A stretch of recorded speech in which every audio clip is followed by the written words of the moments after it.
My name is Gino. I'm a sound location and a boom operator. But do you like know when you're filming if it's going to be a good movie or not? Right. Sometimes you can feel the specialness about them, but then Mhm. sometimes you don't know until you edit it. Before I actually start working, is I ask for the script. If they don't give me the script, I deny because if you have like a passion for your project and you don't want to share it with somebody, I just don't take that job. Well, in that sense, I did Alien Parasite, and Mhm. the people only got the script up until their death. Like, because the script Right. was a feature, I Right. didn't give it all to the actors and stuff like that because it was too much for them. Mhm. A lot of them were new. So there's different elements, but I get your point. When I get the script, actually, it helps me prepare as a sound person. You know, when I read, so I don't have to be on set like asking the actors like if they can say their lines.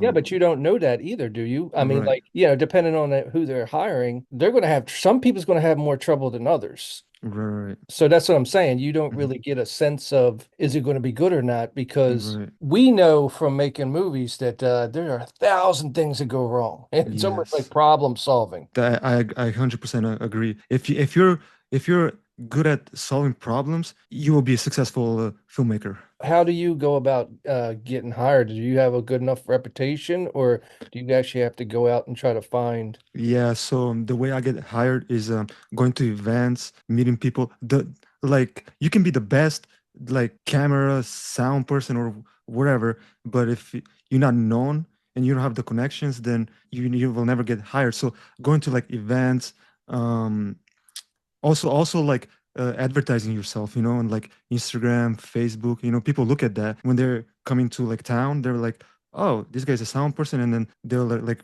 reach out to me, and those are the ways I get hired. Do you find that it's more referral also? Like when Yes. one project, somebody else refers you? Yeah, that's what I'm saying. Like you have to get those connections. They're like a camera person and they need like sound and they refer to, other people. Who do you connect better with when you're on the set?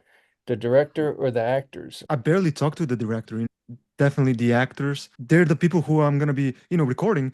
So I want to know like how they're gonna perform. Well, when you get a script, you said that you read it in Right. order to actually map out. Like I said, I'm thinking of you on a sound thing. Mhm. When you get on set, do you go around and look for like where you're filming? Because like different smaller places going to give different echoes and stuff Yeah. like that. So Mhm. how do you go about that? Every time there's a shoot, I do go and do location scouting, locations I can prepare, and if there's a problem, we can address the problems. Maybe switch the locations because if you have a bad sound and you're not prepared, then it can cause so many troubles in the moment and in post. So scouting location is the most important thing for me. What would be the sound mixer? Just the person that records it and decides what devices it's coming to? Right, like Hollywood status level, you have to pick a position, either a boom operator or sound mixer.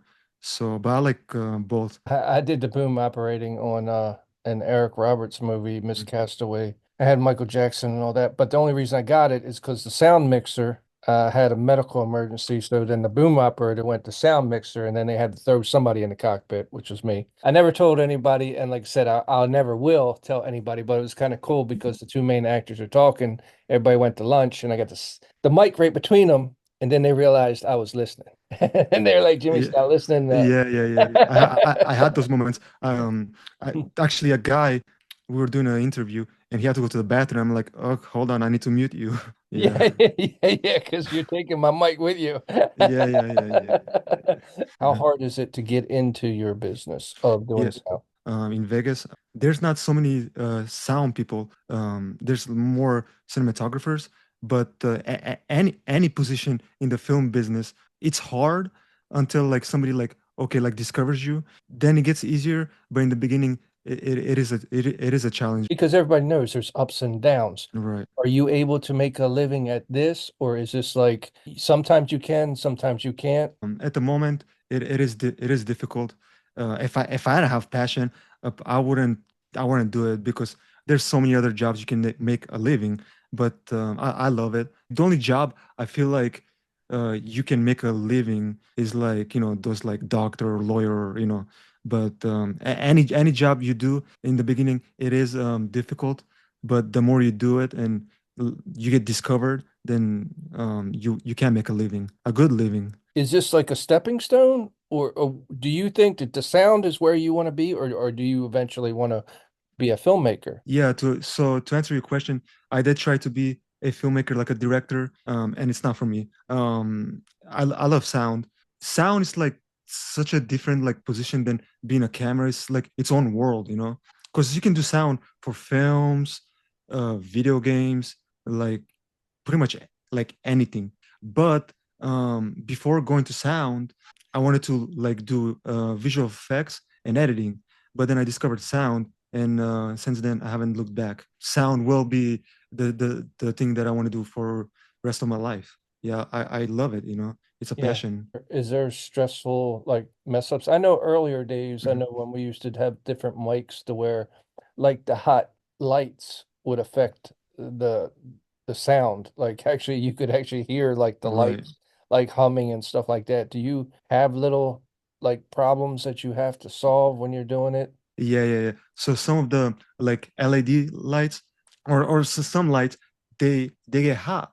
The gaffers, what they have to do is put like a battery or like a fan, and I always hear that. I worked on this film where they were shooting on an actual film camera, and all you hear is like the film camera going, you know.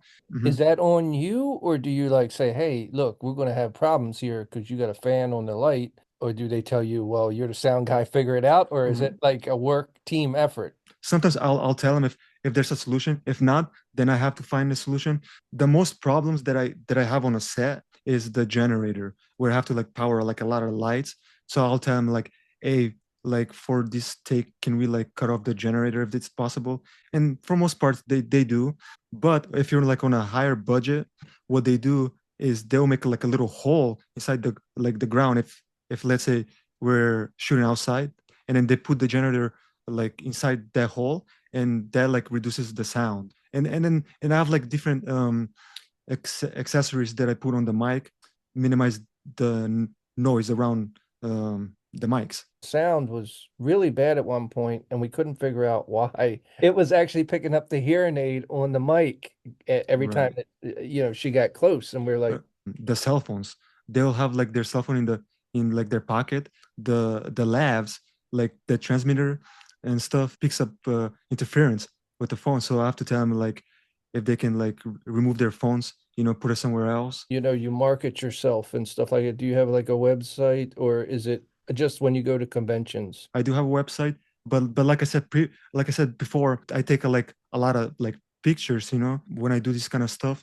and I put it on like Instagram or Facebook, and people see that, they're like, oh, you work with such and such. People, you know, message me, and they're like, oh, we need sound like in Vegas, or we need sound like here. Can you like travel? And I say, yeah, I can, you know, for the right price.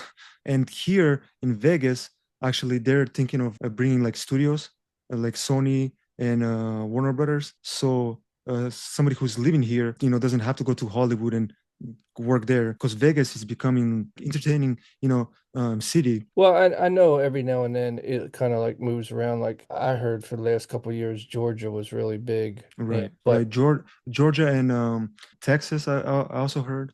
you're just a Mhm. hop, skip, and a jump. So Right. if a studio moves over, it opens up a lot of doors for you. Right. Like I said, that's the most important thing. I don't care if you're a great editor, great cinematographer, like whatever. You know, if you don't have those connections, people don't know you. You know, like how will they Yes. discover you? You know. But I mean, how much stress that you have when you're on the set because you're getting paid to do the sound, Hmm. but I know personally from making movies that you have a lot of obstacles. Right. Like you talked about the cell phones, the jewelry, the lights, Hmm. the this and that. So I just wanted to know how you go about tackling that. And like you said, you talk to the actors, but have you ever had to, actually sit down with the producers or director and say, look, I'm going to have a problem here? Sound and the lighting people are like the most needed people on set, and then when we go on set, it's like we don't exist, you know. It's like it sound ready, you know. But then we like need time to set up, and then Like when camera is not ready, they get the most time, to set up. But for sound, they're like sound ready, and we're like not ready. I do talk to the first AD most of the time before the shoot, not on the shoot as much. Well, I'll tell you, and not to defend them, Mhm. okay? Because, like I said, I've done a lot of movies, but it's also when you're working with actors, performances come and go. And Right, it's like if you think they're ready, hey, everybody else needs to be ready because right, you're getting paid to do the sound, you're getting paid to do the lights. right, right, This might be the only performance that I get good out of this person. So turn that stuff on, you know? right. So sometimes it is a hurry if they spot that, hey, somebody's in the zone. You Yeah. know what I mean? Actually, there's been times where we just don't even tell the actor the performance is like so good in the moment that we just like start rolling. Well, I do that a lot to where I tell them even shoot the rehearsals because, like I said, a lot of times there's just problems that can arise, and you never know where you're going to catch that Right, lightning. Every year, especially B&H, all them, they come out with so much new equipment. I didn't know right. if you had to keep up with it or not worry about it as much. I mean, like I said, you do have to keep up with it, but some mics that I seen, they've been using it for like 40, like 50 years, like even before I was born, and this still sound amazing. If you go to my Instagram, you can see there that I do have a demo. But like I said, I try to keep it professional. Like I never had the problem of a film not getting finished, but I hope I don't. I hope. Yeah. Well, it will happen, buddy. It will happen Mhm. because, like I said, it's the butting of the heads. Right, right, right, right, Filmmakers, they butt heads, and especially producers butt heads. And that's right, usually when they don't see eye to eye, that's it for the production. right. Doesn't matter how much went into it. But hopefully you keep staying on a good path and just keep moving on. And like I said, if them Hollywood jobs come in, just keep you busy. And Yeah, hopefully. well, I wish you a lot of luck. And like I Thank said, you. I appreciate you doing this.